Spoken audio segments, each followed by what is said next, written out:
It's the rule of And nerds. today we're talking all about Justice Here we League. go.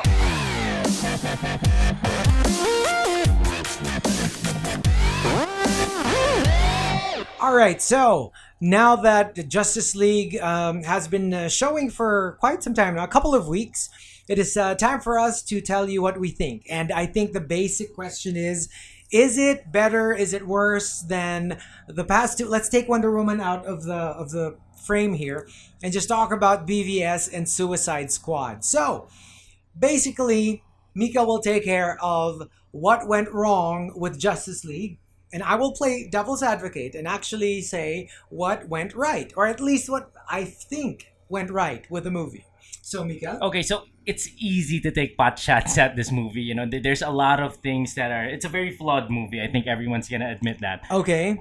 First problem I had with it is the over reliance on CGI. Okay, I just found parts of this movie visually unappealing. Okay. If you look at the main villain Steppenwolf, I don't think there's a reason why he had to be 100% CGI the way he was. It's a problem we had even with the main villain in Wonder Woman in the last DC movie.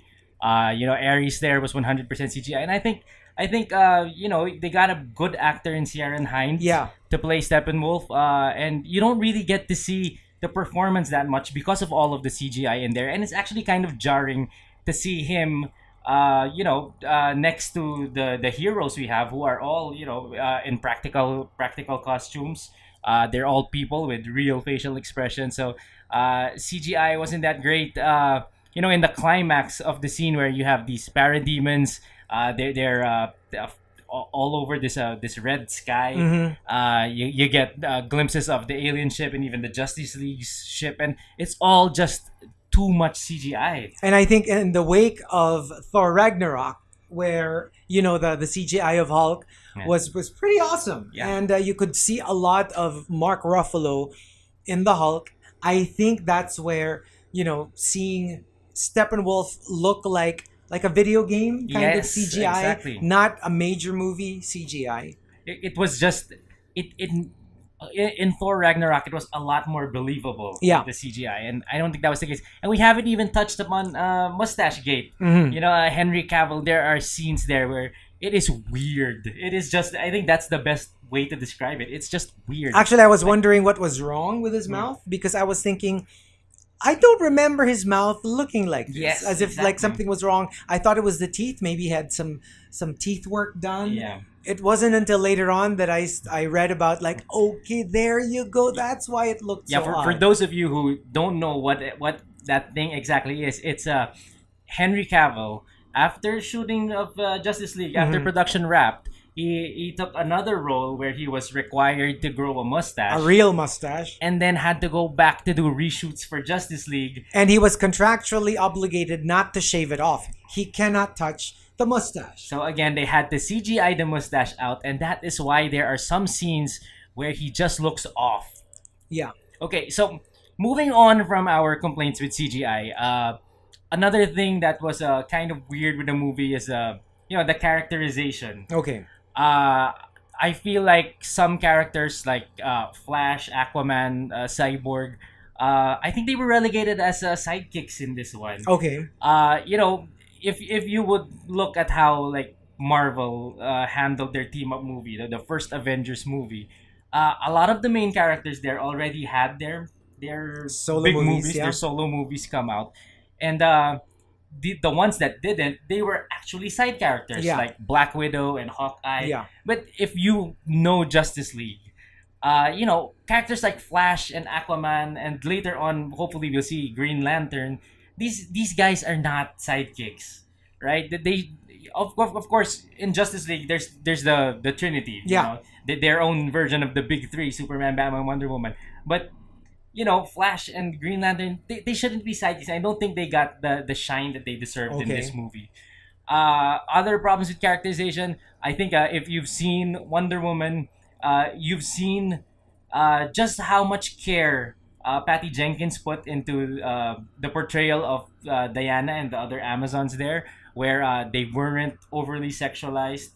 The outfits were different. Yeah, in this one of the first things you notice is that the outfits are shorter. Yes. You see a lot more skin, and even the camera work. Mhm. Sometimes you get some gratuitous shots that you didn't really see in Wonder Woman. I think that wasn't a great move on the part of Justice League, and also I think that the character of Batman, there's a reason why Batman is a lot of people's favorite superhero. Even though technically he doesn't have any superheroes, any supernatural or superhuman powers, Yeah. he has always been the unspoken leader of the Justice League. Like he's the one who gets to call the shots, Yes. tells the superhumans infinitely more powerful than him what to do next. Yes, and because he can back it up. If you're familiar with the comics, there's this story arc called the Tower of Babel. Yes. Where basically each member of the Justice League is taken down because of stolen plans that Batman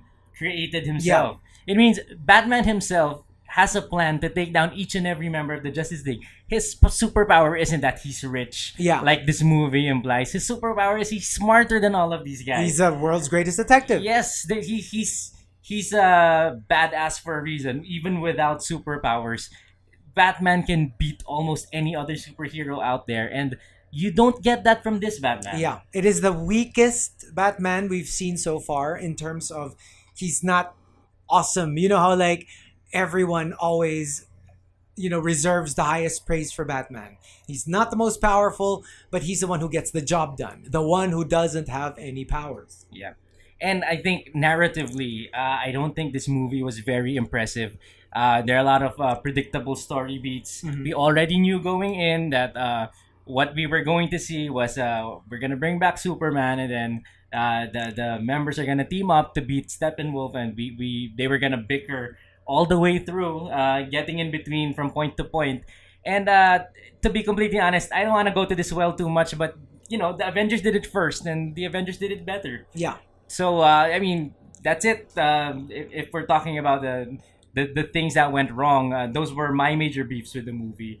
But I'll throw it back to Chico to see what were the things that went right. Okay, so it's one of those things where I'm really rooting for the DCEU.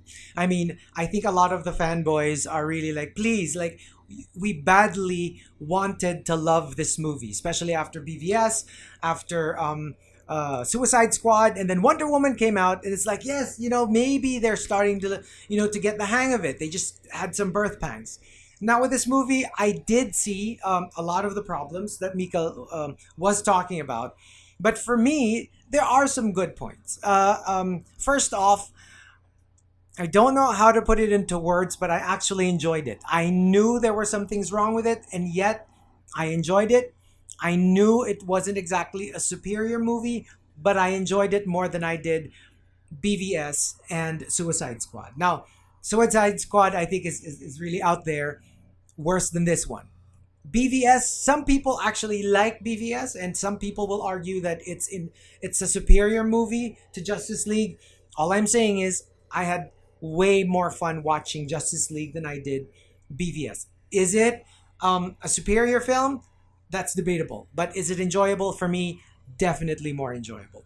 Now, second, I understand that we probably wanted more Flash. We probably wanted more Aquaman. But DC is doing it the opposite way. We'll have the group shot first, and then we will have the solo movies afterwards. We have the solo Cyborg coming up, the solo Aquaman practically, doing the shooting already, and then we have Flashpoint. I love this version of Aquaman and the Flash. It's not the one that we are familiar with. If you're a comic book fan, this is not a version we've kind of seen before. Well, a little bit of the King Aquaman with the beard, but definitely the fanboy Flash. This is the first version of this kind of Flash. I enjoyed both, and I loved seeing the interplay, because how Batman and Superman were very serious in their solo movies, and so it's nice to see the input of humor. Yes, it's still in the very young stage. It still doesn't have that same. Again, we hate that we have to go back to Marvel, but it's not as polished. But I'll take it. I will definitely take the lighter tone. At least it feels more like a superhero movie than a movie that's trying to be super serious and super grave. I enjoy the fun part. Now that said, I do see why some people would quibble uh, with some parts of it. The whole narrative of it, the characterization. One thing that I really didn't like and Yeah. didn't see any positive is the cyborg character because just seemed like a grouchy superhero. You don't get the whole, oh, I understand him because he was a football hero. He lost half of his body, and now he's half machine. He's half robot. Yeah, and what was interesting is in the trailers of the movie, you actually see Yes. some shots of Cyborg as a human. So there was very little explanation of why he is the way he is. Yeah. So he just comes off as a very unpleasant character, unlike Aquaman and Flash, who were lovable characters. Yeah. Aquaman is the loose cannon, but funny, and you can depend on him. Yeah. Flash is just the crazy fanboy who just loves everybody, doesn't have any friends. Cyborg is just sullen and grouchy. Yeah, and, So- and regarding Flash, I think we have to give a lot of credit to Ezra Miller's performance in that. I don't think that was a character that was easy, could have been pulled off easily by any actor. it's something new. Yeah. But I think that there was something very endearing with the Yeah. way that Ezra Miller Yes. played it. So credit to him for that. He could have easily been irritating, Yeah. but he had, for me, just the right amount of quirkiness, and at the same time, superhero stuff that's suitable for the Flash. Now that said, we just need to talk about box office. Yeah. It's the first DCEU that didn't open above $100 Yes. million dollars. It opened at 94. They're estimating it could be anywhere between 93 to 96. Yeah.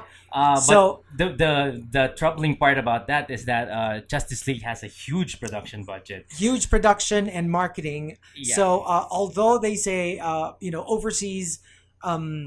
overseas box office will amount to more or less, they'll keep it afloat. Yeah. It might put into question the future of the DCEU. Aquaman is already a done Yeah. deal, Yeah. but Cyborg, the solo movie, Flash, the solo movie, Flashpoint movie, Yeah. now would depend on how much it will eventually earn throughout its entire run. Yes. Now it's not boding very well. On its second week, Coco has already overtaken it. Yeah. And with Star Wars just around the corner, we don't know how much legs Justice League will have. And therefore, will the DCEU be rethought Yeah. altogether, or will they complete the original plans? Yeah, here's the problem with those numbers. I think you have to look at it in the context of how much the other movies were making. Right. Like we said, Justice League 93 to 96 million opening weekend had a budget. These are not official numbers, but people are estimating the budget at 300 million. Ouch. To look at it in context, earlier this year, Logan came out, had an opening weekend of 88 million. Yes. Slightly lower than Justice League's, but they had a production budget of 97 million. Wow. So just on opening weekend alone, a lot of these movies make at least a half Yeah. or even more than what their production budgets are. And it didn't help that they had to reshoot stuff. Yeah. And That then hiked it up a couple of million, 100 million. and you people are saying it might be because of the bad word of mouth Yeah. that it has gotten. But again, this is very similar to Suicide Squad, where it's been very divisive between critics and fans. Mhm. If you look at Rotten Tomatoes, for example, the critics have Justice League at 41%. 41, yeah. But the audience score is up there at 82%. Yeah. So, will the audience be flocking to see Justice League later? There's a chance. Is that gonna be enough to save Justice League and the rest of the universe moving forward? That's gonna be a big question mark because studios don't pour a 300 million into the production of a movie just to have it break even or something. So if they lose money on this, I think they're really gonna have to think about it. And there are some signs that they are, not exactly very confident about their DCEU, because now we are talking about solo projects, the Joker project, Yes. and a couple of others that they've already said will be outside of the DCEU. Yes. So when you're thinking about it, Wait a minute. So why are you exploring these storylines that are outside of the DCEU when the DCEU hasn't even really been, in full force yet? Yeah. So why branch out when the supposed main vein Yeah. isn't really established yet? But I would think that's not a bad idea necessarily, because if you look at the recent the movies that Fox has done within the X-Men universe, there has always been some problems with the continuity of their X universe. Yes. But in these past few years, we've seen movies like Deadpool and Logan, which aren't quite as tied together to the narrative of the X movies. And you're not sure if Logan is actually the end part of Yeah. Apocalypse, that Apocalypse or storyline. or is it an alternative timeline? But having the kind of freedom away from that main narrative has made two very high quality, very enjoyable movies, and very different in tone too, because of the freedom that was given to them. So maybe if their directors can have that same kind of freedom, maybe it's not such a bad idea to have some of these movies be outside of that main narrative that they're telling. And now the big question now is, with very strong, insistent rumors that Ben Affleck wants out, and they're looking at new actors and very, very loud buzz. They say it's Jake Gyllenhaal, Yeah. among others. Will he be continuing the same Batman that Ben Affleck started, or will they completely redo everything? Well, That is the big question. I think the thing about this here is the DC slate already has Flashpoint. Yeah. That's always been the break glass in case of emergency thing that the DC universe has. They can put Ben Affleck's Batman on the bench Yes. for one movie, because if you're familiar with the Flashpoint storyline, the Batman there isn't actually Bruce Wayne Batman. It's an alternate universe Thomas Wayne, Exactly. his father. It's the dad who survives, and Yeah. it was the son who was killed. And then if there are major changes to the universe because of the whole Flashpoint thing, because you're messing with timelines and stuff, then maybe you can come back and have a new Bruce Wayne and not have it be that big of a deal. Exactly. Yeah. So, there's a lot to be said, but of course, everything is now up in the air. We don't really know what the final tally of Justice League will be, but a lot of writers are saying a good chunk of the future of the DCEU will depend on how well or how not well Justice League fares in the box office. Yeah. So there you go. That's our take on Justice League. Tell us about you guys. What do you think? There's the comment section. Tell us about your opinions. Did you like it? Did you not like it? What do you think will be the effect of Justice League in the future of the DCEU? All right. So hopefully you let us know too. Did you want to like it? Yeah, that's like me. that's one of the things that we've been talking about. A lot of us really came into this movie wanting to like it, Rooting for and the expectations, it kind of fell short of expectations. So again, let us know in the comment section. Have a conversation with us.